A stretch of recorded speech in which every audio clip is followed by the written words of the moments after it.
Hi everyone, my name is Mohammed. In this video, I'm going to perform the AP Chemistry Spectrophotometry simulation to create a Beer's law calibration curve and determine the concentration of an unknown solution. The purpose of this experiment is to measure how the percent transmittance and absorbance of a colored solution change with concentration. And to model this relationship using Beer's law, then we will use that model to find the concentration of an unknown solution.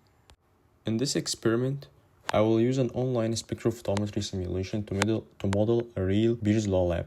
First, I'll prepare a series of solutions by diluting a stock solution with water to create several known concentrations. For each solution, I will place it in the simulated cuvette and measure the percent transmittance using the spectrophotometer. The simulation will then convert percent transmittance to absorbance and record the data in a table. As I collect data for each standard solution, a graph of absorbance versus concentration will be generated. I'll use this graph to create a calibration curve and check that the points form a roughly straight line as predicted by Beer's law. Then I will test an unknown solution by measuring its absorbance under the same conditions. Using the equation of the best fit line from the calibration curve, I will determine the concentration of the unknown solution. Finally, I will explain how the data support Beer's law and how spectrophotometry can be used to determine concentrations in real lab. First, I'll prepare my standard solutions by filling each tube with different stock blue to water ratio, so that each solution has a different concentration. For the first solution, I'm using 10 to 0 stock to water ratio, which is 10 milliliter without any water. For the second tube, it will have 8 milliliters stock blue with only 2 milliliter, so it's less concentrated than the first two. And for the third tube, I'm going to take 6 stock milliliters and 4 milliliter water and put it in the third tube. And for my fourth tube, it's going to be 4 to 6 ratio, so 4 stock blue and 6 milliliter of water. And for my fifth tube, I'll take only 2 stock blue and this time 8 milliliter water. And then for the last tube, it would be only 10 milliliter water with no stock blue. That way it's my least concentrated solution. Now I start taking water from the blank tube and then placing it into the cuvette. And I'll take the cuvette and put it into the spectrophotometer.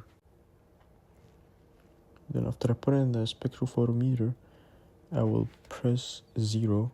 That way the spectrophotometer using a blank cuvette only contains the solvent. Zeroing removes any absorbance from the cuvette and the solvent, so the instrument treats this as 0 absorbance. This allows all later measurements to come only from the chemical being studied. And then, of course, after I take the cuvette out of the spectrophotometer, I will throw the water in waste, and then I would fill the pipette with water and fill the cuvette to rinse it with diluted water. And then now I have a clean cuvette. Now I would take 3 milliliters from my first tube, which is 10 to 0 ratio without any water. It's not diluted at all. I'd place it into the cuvette. Then take the cuvette, put it into the spectrophotometer, and then I would press measure. Now I'm measuring the percentage of light transmitted through this solution, which gave us 49%.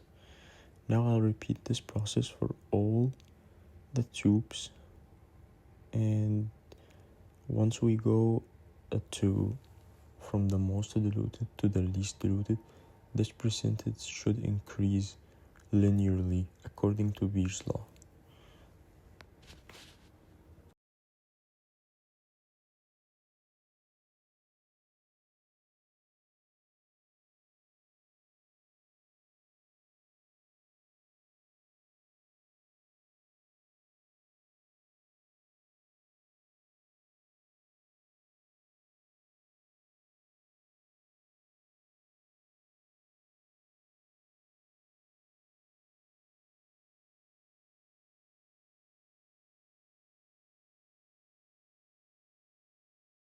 Now after I measured all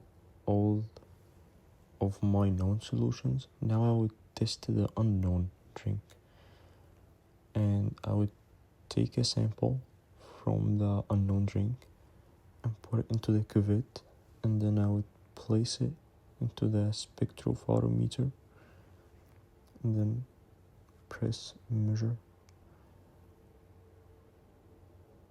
and it gave me 39% transmitted light.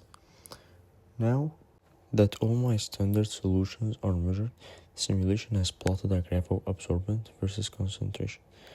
The relationship as we see is linear, which agrees with Beer's law. Absorbance is directly proportional to concentration. Simulations also provide best fit line and equation of that line, which I will use to determine the unknown. So Beer's law gives us a linear relationship in the form of A equal mc plus b, where A is absorbance, C is concentration, M is the slope, and B is the y-intercept. From my data, the simulation calculated the slope to be 0.1358 absorbance per micromolar. To find the y-intercept, I plug in one of my data points. For example, using the point where the concentration is 2.310 micromolar and the absorbance is 0.3098. I substitute these values into the equation, so it becomes 0.3098 equal 0.1358 times 2.310 plus b. When I multiply the slope by 2.310, I get 0.3137. So b is equal 0.3098 minus 0.3137 equal 0.0039. So the final equation of my calibration is A equal 0.1358C minus 0.0039. This line represents my Beer's law calibration curve and is what I use to calculate the unknown concentration. So now that I have the equation of my calibration line, I can calculate the concentration of the unknown drink. The absorbance of the unknown sample shown in the data table is 0.4089. The equation of my calibration line is A equals 0.1358C minus 0.0039. To find the concentration, I plug the unknown absorbance into the equation. 0.4089 equal 0.1358C minus 0.0039. First, I move the intercept to the other side. 0.4089 plus 0.0039 equal 0.1358C, which gives us 0.4128 equal 0.1358C. Now I divide both sides by 0.1358, so C is equal 0.4128 divided by 0.1358, which approximately gives us 3.011 micromolar, which matches my simulation. So in conclusion, my standard solutions produced a straight line calibration curve that follows Beer's law.